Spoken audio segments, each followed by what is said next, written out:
শীতের সন্ধ্যা, কুয়াশায় ঢাকা চারদিক। সন্ধ্যা বললে খানিকটা ভুল হবে। গ্রামের দিকে শীতের দিনের সন্ধ্যা 7টা মানে বেশ রাত। এমন অন্ধকারের মাঝে রঘু ফেরিওয়ালা সারাদিন ফেরি করে বাড়ি ফিরছে।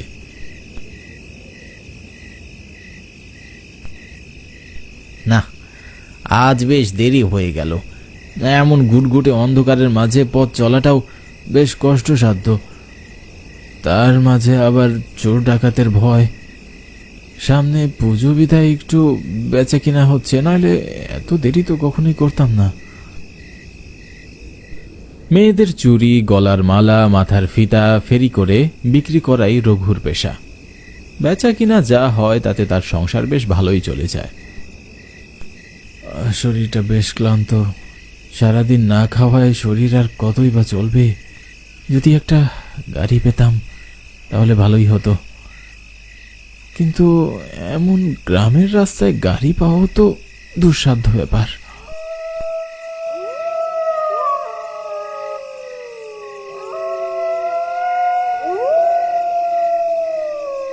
সামনে রাস্তার পাশে আবার কবরস্থান।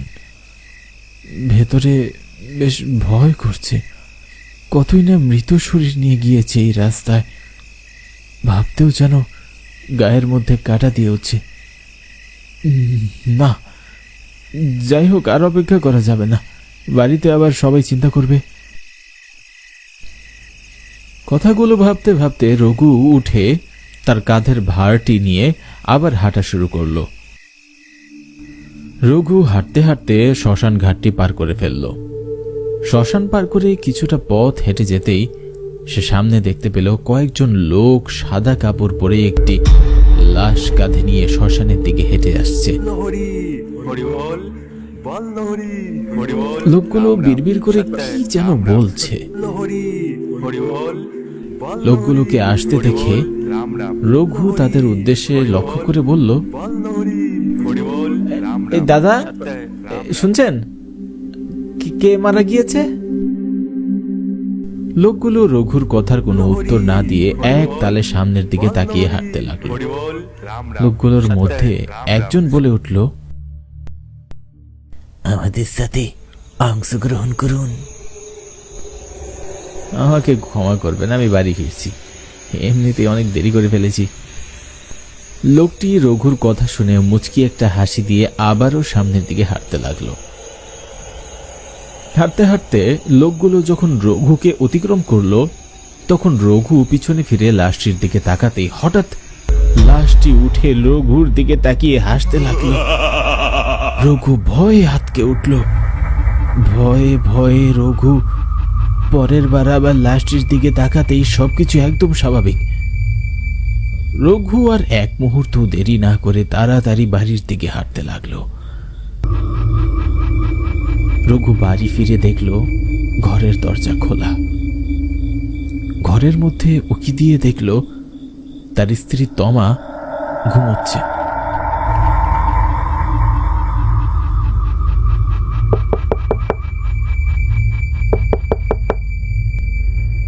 এই সময় আবার কে এলো?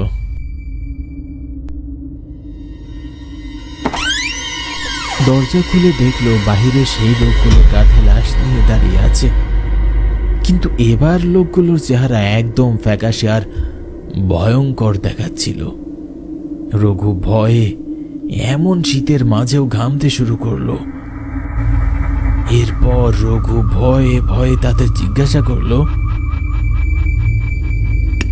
আপনারা কেন? রঘুর কথার উত্তরে সেই লোকটি আবারও বলে উঠল, আমাদের সাথে অংশগ্রহণ করো। আমি তো বললাম আমার সময় নেই। রঘু এ কথা বলতেই লোকগুলো একসঙ্গে হা হা করে হেসে উঠল।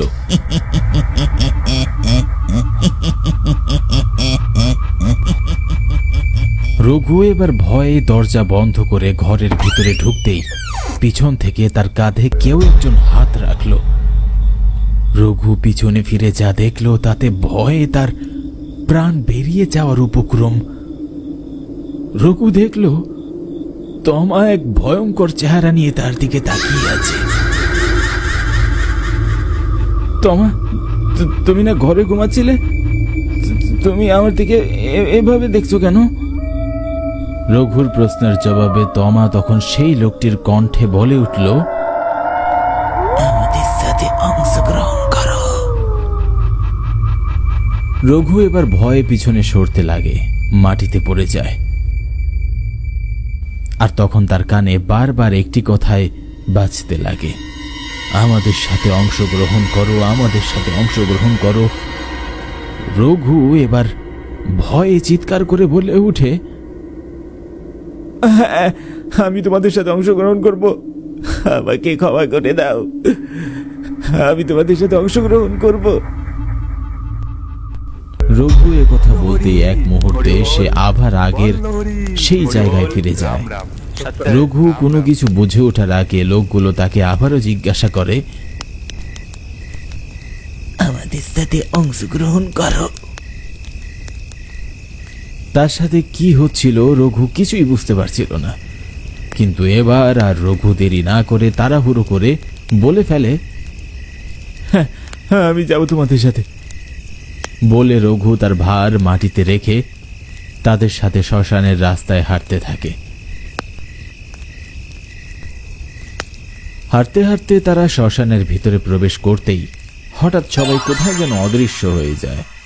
রঘু চারদিকে তাদের অনেক খোঁজাখুঁজি করে, কিন্তু সে কাউকেই দেখতে পায় না।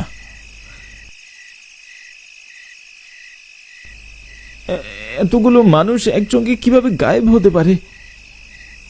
এরা কি আদৌ মানুষ ছিল নাকি অন্য কিছু? এসব কি হচ্ছে আমার সাথে? এটা ভেবে রঘুর যেন ভয় প্রাণ শুকিয়ে যাচ্ছিল। রঘু সেখান থেকে এক দৌড়ে বাড়িতে ফিরে আসে। বাড়ি ফিরে দেখে তমা ভাত ছেড়ে তার জন্য অপেক্ষা করছে। তমাকে দেখিয়ে রঘুর দেহে যেন প্রাণ ফিরে আসলো।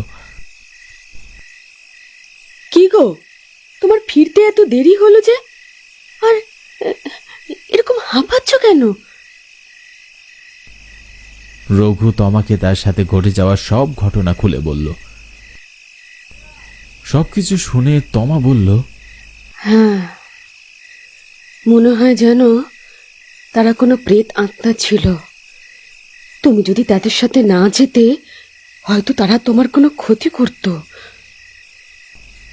তবে ভূত প্রেত যেটাই হোক না কেন, রঘু এই ঘটনার পর থেকে আর কোনোদিন রাত করে বাড়ি ফিরে না।